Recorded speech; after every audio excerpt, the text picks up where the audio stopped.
Sabe aquela frase que a gente ouve desde pequeno? Uma frase tão simples que parece até um ditado bobo, mas que na verdade guarda um segredo gigantesco para ter relacionamentos melhores e uma vida, sabe, mais honesta. Vamos desvendar isso agora.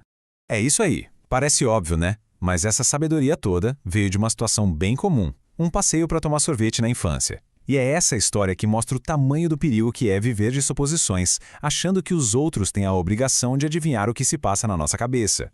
Bom, a nossa história começa num domingo. Imagina aquele calorão de Cuiabá, sabe?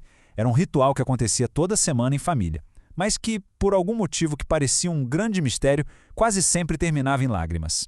O roteiro era praticamente sagrado. Ir à feira com o pai naquele dia quente de Cuiabá, com a irmã Lorena Tiracolo. E o ponto alto, claro, a promessa de poder dirigir o carro um pouquinho no caminho de volta para casa. E para fechar com chave de ouro, uma parada estratégica na sorveteria. Só que, apesar de toda essa diversão, alguma coisa dava errado. Justamente na última parada, na sorveteria, o clima mudava. A alegria do passeio virava uma frustração gigante e o narrador dessa história sempre chegava em casa chorando, deixando o pai completamente sem entender o que tinha acontecido. E a origem de todo esse drama, de todo esse conflito, não era maldade, não. Era uma coisa muito mais simples do que parece. Era um desejo por uma bola de sorvete que nunca era dito em voz alta. E é aqui que a gente vê o problema com clareza. Na cabeça da criança, o pensamento era, pô, ele tá me vendo olhar pro sorvete, é óbvio que eu quero. Mas pro pai, a realidade era outra. Ué, eu não sabia que você queria, você não abriu a boca pra falar nada. É essa desconexão total entre a expectativa silenciosa de um e a realidade do outro. E foi aí que o pai soltou a frase que se tornou a grande lição. Meu filho, na vida, ninguém sabe o que calado quer. Simples assim. Se a gente não fala, ninguém é obrigado a adivinhar. A responsabilidade de comunicar o desejo é de quem sente o desejo. O silêncio do menino forçou o pai a fazer o quê? Uma suposição. E supor é exatamente isso. Aceitar uma coisa como verdade sem prova nenhuma. Essa é a raiz de muito, mas muito problema por aí. Porque, vamos ser sinceros, quase sempre quem supõe erra.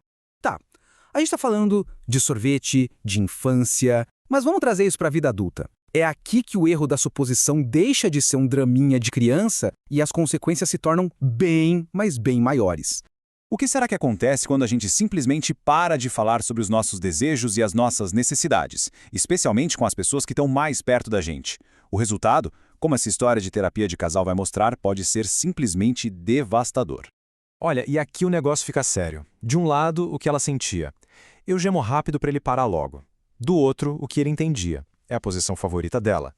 Isso aqui é uma falha de comunicação catastrófica. O silêncio e a suposição levou a um entendimento exatamente oposto do que era desejado. A comunicação estava completamente quebrada. E o problema não é só o que a gente deixa de dizer. Às vezes, omitir uma parte da verdade é ainda mais destrutivo que mentir.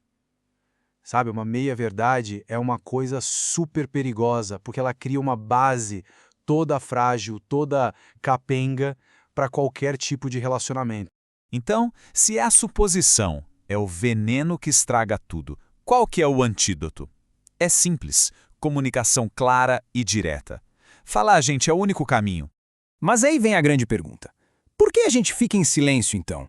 Muitas vezes a gente usa o silêncio como uma espécie de teste. A gente fica esperando que os outros provem que nos amam, que se importam, lendo a nossa mente. É uma armadilha, uma cilada que a gente cria para a gente e para os outros. Para sair dessa armadilha, o caminho passa por 3 passos bem concretos. Primeiro, declare seus planos, fale o que você quer. Segundo, defina seus limites, deixe claro o que é ou não aceitável para você. E terceiro, e talvez o mais importante, expresse suas expectativas, fale o que você espera. Fazer isso substitui aquela ambiguidade perigosa por uma clareza que dá poder e fortalece todo mundo na relação. No fim das contas, o ponto crucial é esse. A responsabilidade de ser compreendido é de quem tem algo a dizer. Não dá para terceirizar isso. É a nossa voz, a nossa vida. Então, a gente precisa parar de esperar que os outros leiam nossa mente, que adivinhem o que a gente está sentindo ou que magicamente saibam o que a gente quer. A gente tem que parar de esperar que as pessoas provem o valor delas através de poderes psíquicos que elas não têm. É preciso libertar quem a gente ama desse fardo, que é impossível e super injusto. A vida não está negando coisas pra gente, na maioria das vezes. Ela está simplesmente ali, parada, esperando uma direção clara. A porta está na nossa frente e a nossa voz, a nossa voz é a chave que abre essa porta. E a lição final é essa. Nunca, jamais, presuma que algo é óbvio. O que é óbvio pra gente pode não ser nem um pouco óbvio pro outro. Na dúvida, fale. Porque para construir relacionamentos fortes, para ter uma vida autêntica, aquilo que parece óbvio pra gente, sempre, sempre precisa ser dito em voz alta.